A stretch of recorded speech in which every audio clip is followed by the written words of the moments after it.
I stood in the hallway, barefoot, calm, holding the only thing that could ruin his life in one afternoon. The folder in my hand was heavy, not just with paper, but with power. Property title, tax documents, mortgage records, every legal proof that he owned the house, every tool I needed to make sure he lost it. He was standing at the doorway, keys in hand, frozen. "Where is it?" he asked. I tilted my head, smiled just a little. "You'll need to be more specific." His voice cracked. "The house file. The whole folder's gone. It was in the drawer." "Was it?" I said, walking past him toward the door. He grabbed my arm. I didn't flinch. I just looked him dead in the eye. "You really thought you could screw me over," I said slowly. "Kick me out of this place like trash, after everything, and not face any consequences?" There was a long pause, just the sound of the wind through the open window, and the tiny click as I locked the drawer behind me. The real drawer where the backup copies were now hidden. "Where is it?" he shouted. I leaned in close, whispered, "Manifest that, dream boy." Then I walked out. And that was when it all really started.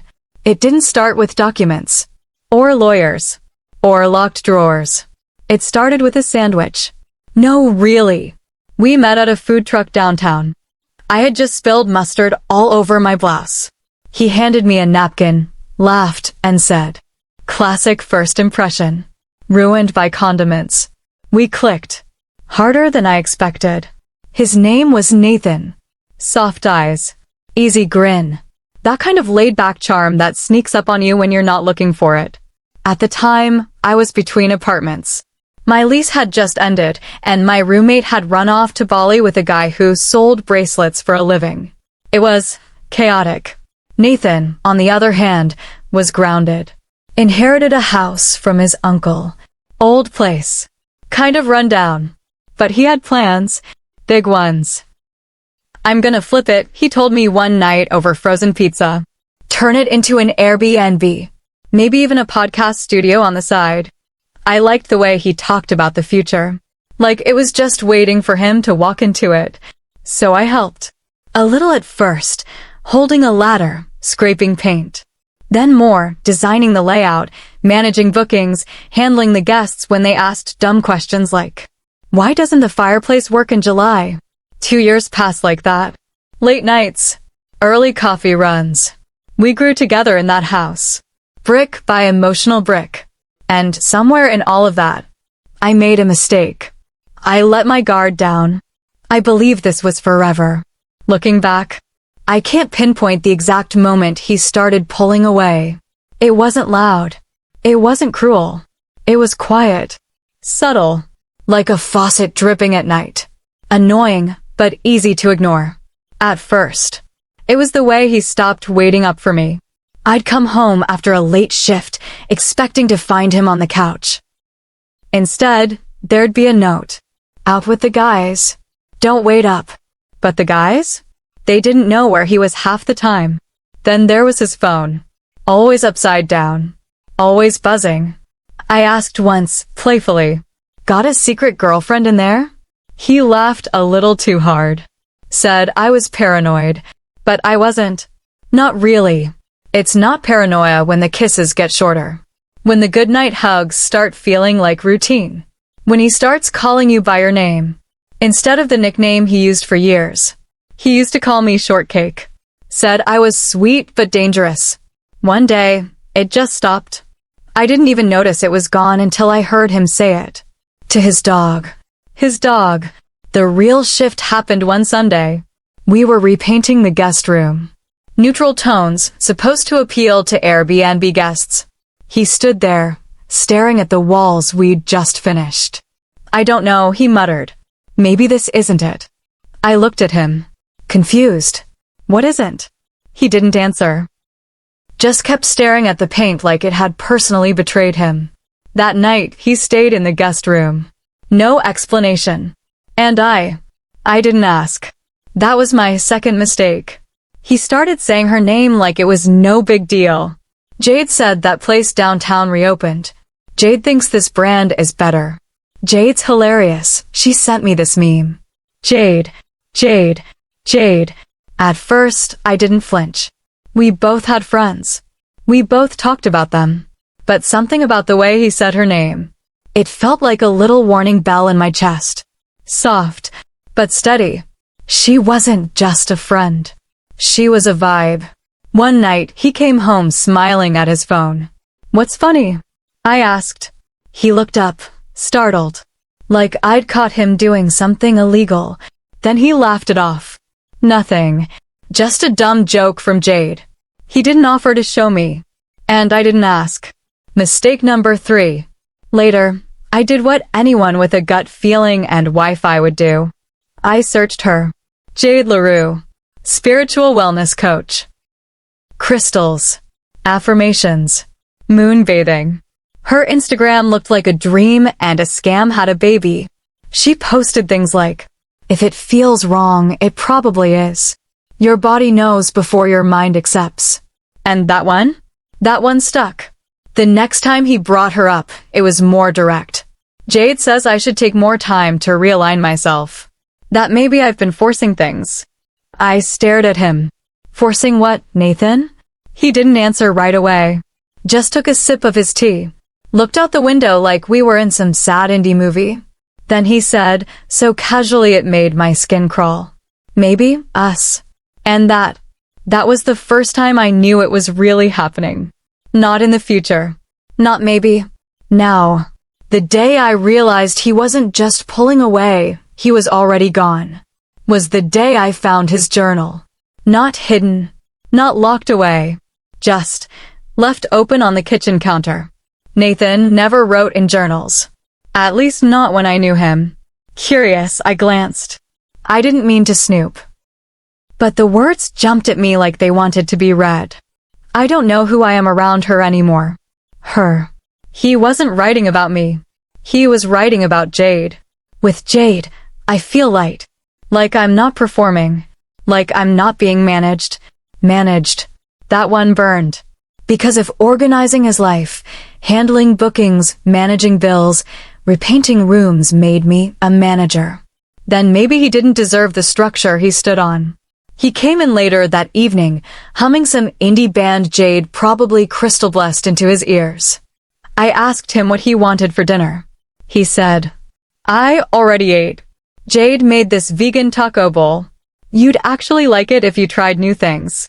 Then he kissed my forehead like I was his sister, and left to meditate. I just stood there, holding a bag of groceries, thinking, this man has no idea. That night, something strange happened. I went to grab something from the home office, a USB drive with our Airbnb guest logs, and the drawer was wide open. Inside, the folder, the house folder, sitting half open. I never touched that folder unless we needed it. But now, the edges were bent. The papers shuffled. I looked closer. Some of the documents were missing. I froze. Had he moved things? Why? I asked him about it the next morning. Casually. Gently. Did you go through the property file? He didn't look up from his tea. Yeah. Needed something. Why? I waited. Waited for the part where he'd say what he needed. He didn't. Just sipped. Scrolled. Ignored. That's when I knew something was changing. Not just emotionally. Legally. It was a Thursday. Not a dramatic day. Not stormy. Not cinematic. Just Thursday. I was on the couch, scrolling through listings for lamps. We needed one for the guest room, the same room where he now sometimes slept better. Sure. Nathan came in. Tossed his keys in that careless way he always did when something was off. He didn't sit. Didn't say hi. Just stood there, fiddling with the cuff of his sleeve. I looked up. What's up? I asked, keeping my voice light. He didn't answer right away. Just breathed in. Then said it. Flat. Clean. Unemotional. I think it's time we take a break. My heart paused. Just long enough to let silence settle between us. A break, I repeated. Not a question. Not disbelief. Just stating the absurdity. He nodded. I've been thinking about it a lot. I need space to figure out what I really want. I stared at him. And then he actually said it. Jade thinks I've been holding back, that I'm not being honest with myself about what I feel. There it was. Her name. Again. Woven into my breakup like some kind of romantic GPS. Turn left at betrayal. Continue straight into humiliation. I swallowed hard. Held it together. Are you in love with her? That made him blink. He didn't deny it. Just shrugged a little, like it wasn't the question of the year. I don't know. I just know it feels easier. Like breathing. That was it. Not cruel. Not dramatic. Just a man slowly cutting the cord from the very woman who built the damn life raft. I didn't scream. Didn't throw anything. Didn't cry. I just nodded. And said, okay. But in my mind, something shifted. Something cold. And sharp. And patient. Because when a man throws you out of the house you helped him build, you don't pack your bags. You pack a plan. After that night, I didn't beg. I didn't chase. I didn't pack my bags. I just adapted. He stayed in the guest room. I stayed quiet. He thought he'd broken me. Thought I was walking around in some days, crying into couch cushions while he texted his new spiritual soulmate. Let him think that. Because while he played the role of the brave man finding himself, I was finding something too. Information. I started small. Just watching how he moved. When he left. Who he called. He stopped locking his phone. I don't know if it was arrogance. Or pity. Either way, it was open season. One night, while he was out, probably meditating under a full moon and Jade's glittery gaze, I took his phone off the counter. Didn't even have to guess the password. There they were. Messages. Hundreds of them. Jade sent voice notes full of breathy affirmations. Pictures of crystals next to wine glasses.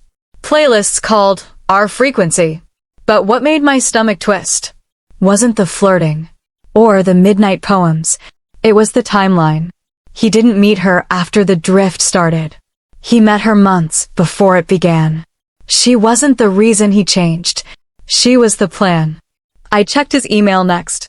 Something he thought I'd never touch. That's when I found it. A forwarded document. From him to her. The subject line? House info, FYI. I opened it. My hands didn't shake. Inside was a scanned copy of the property deed. His name. His signature. The valuation. A full breakdown of the house we built together. And she replied. Not with love. Not with excitement.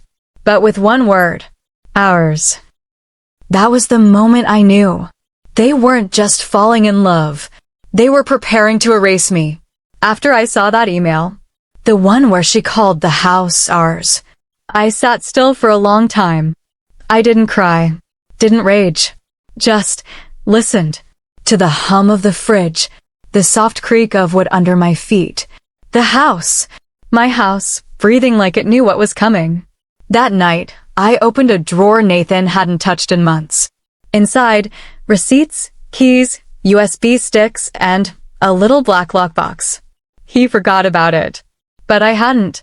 It held everything he thought was safe. A backup of his documents, spare cash, his old ID, and jackpot. A flash drive labeled legal plus taxes. I clicked it in. Every file was there. His will. The house deed. The renovation permits. Airbnb licensing forms. Tax records past and pending. I copied everything. Then I changed the password on the digital folder. Something he'd never guess. Something only I would remember. Then, I left everything exactly as it was. Because I wasn't going to steal anything. Not yet. I was going to own it. The next day, I acted normal. Even made coffee for both of us. He came downstairs groggy and distracted the way men do when they're lying for a living. Morning, he mumbled. I smiled. Did Jade sleep okay? I asked, real calm. He choked a little. WH, what? I took a sip of coffee. You were texting her till 3 a.m. Hope it didn't mess with her chakras or whatever. He stared at me, waiting for a fight. But I didn't give him one. I kissed his cheek, grabbed my keys, and left. He thought I was softening. But really? I was heading to a notary. Because if he was going to legally phase me out of the home I helped build, then I was going to make sure the system worked in my favor first. The notary's office was cold. Neutral walls, cheap carpet, faint smell of toner and someone's forgotten coffee. I liked it. It was the kind of place where emotions didn't matter. Just ink and signatures. The woman behind the counter had a sharp bob and sharper eyes. She glanced at the paperwork I laid out. House documents, financial records, copies I had no right to legally change, but every right to understand. I'm not transferring ownership, I told her calmly. Just making a copy for legal review. She didn't ask questions. Didn't care who I was to Nathan. All that mattered was that I had documentation, ID, and knowledge of what was inside. She stamped, scanned, copied. Want it digital, too? She asked. I nodded, took the flash drive, thanked her, walked out with fire in my pocket. Back home, Nathan was sprawled on the couch. Laptop open, phone in hand, barely looked up. Hey, he said, like nothing was different. Hey, I replied, smiled a little, slid the flash drive into my purse like it was a stick of gum. He didn't ask where I'd been. Didn't notice the missing documents from the cabinet either, because by then, he was distracted. Distracted by her. He was planning something. I could feel it. One night later that week, I saw him typing an email with her name in the subject line. He didn't close the screen fast enough. I caught the header. Filing jointly, what we need. My chest went tight. Filing, jointly. He was going to try and merge something with her. Not just feelings, assets. And that's when I decided. No more watching. No more waiting. It was time for my name to be on something. Not hidden in files. Not whispered behind closed doors. Printed. Stamped. Recognized. The office smelled like leather and old money. Mahogany desk. Shelves lined with books that hadn't been opened in years. Exactly the kind of place Nathan loved to name drop when he wanted to sound important. He had mentioned this lawyer before. Darren handles everything real estate, taxes, licensing. He's a beast. So I made an appointment. Not as a client. As Nathan's domestic partner. It wasn't a lie. We'd lived together for years. Shared bills. Renovated the property side by side. There were receipts. Literally. Darren didn't smile much. He read people like spreadsheets. Efficient, dry, precise. What brings you in? He asked, peering over his glasses. I slid a file across the desk. Photos of the house. My name on renovation orders. Proof of financial contributions. Text messages from Nathan discussing co-ownership. He looked through everything, tapping his pen lightly. Interesting, he murmured. Then added, I'm assuming Nathan doesn't know you're here. Correct. He set the pen down. Leaned back. Well, he said, if what you're showing me holds up, you may be entitled to what's called a beneficial interest in the property. It's not about the name on the title. It's about investment. Intent. Equity built. Even if we're not married? I asked. He nodded. Especially if your contributions can be proven, and if he tries to sell, refinance, or transfer without disclosure. He trailed off. What happens? I asked. His eyes gleamed, just a little. That's called fraud. I left that office with a new folder. My folder. Inside, a legal strategy, a list of rights I didn't know I had, and a drafted letter, and signed, but ready. A warning. A line in the sand. He wouldn't see it coming. And Jade? She could have the dream. But she was going to wake up in a nightmare. It was a Tuesday. Mid-morning. Quiet. Sunlight spilling through the kitchen like nothing had happened. He found the letter in the cabinet right where I knew he'd go looking. I was in the living room when I heard the thud of a folder hitting the table. Then his voice. Sharp. Confused. Rising. What the hell is this? I didn't move. Let him come to me.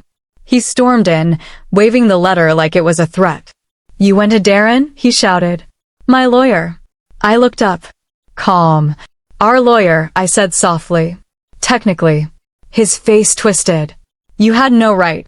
I stood, walked over to him, took the folder back slowly. I had every right. You made sure I invested in this place. In you. And now you want to lock me out. He didn't answer. Just paced. You're twisting this, he said, hands in his hair. It's not what you think. I wasn't going to screw you. Oh, really? I said, pulling up the email thread on my phone. The one he thought I hadn't seen. Filing jointly, what we need, I read aloud. You and Jade planning a cozy little future? Maybe put her on the deed too. He went still. Where did you get that? I didn't answer. He sat down, rubbed his face. This is crazy, he muttered. You don't have to do this. We can work something out. I almost laughed. You already worked something out, I said. You just didn't include me in it. He opened his mouth to speak, but I was done listening.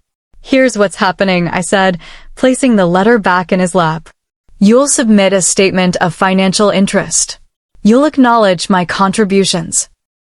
You won't sell, refinance, or transfer anything without full disclosure, or Darren sends this to the city, to your mortgage lender, and to the rental board.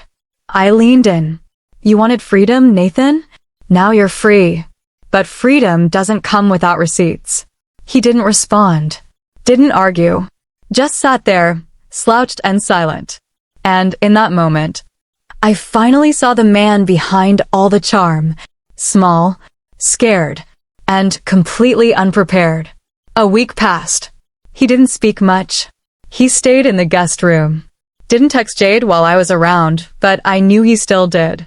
Shame is quiet like that. I wasn't angry anymore. I was something else. Clear. I gave him space. Let him spiral. Let him wake up every day in the house he thought he controlled, and see my name on every receipt, every legal draft, every single trace of the life he tried to rewrite without me. Then I packed. Not in a rush. Not like I was running, but like I was finished. My new place was ready. A loft across town, clean and modern, and paid for in full, thanks to the settlement Darren helped finalize behind the scenes. Yes, Nathan agreed. No, he didn't fight it. Because in the end, the house wasn't worth the exposure, the fraud, the legal fees. So I walked away with what I was owed. And one last thing. Before I left, I placed a single white envelope on the kitchen table. No threats. No fire. Just a receipt. A breakdown of every cost I ever paid. Paint,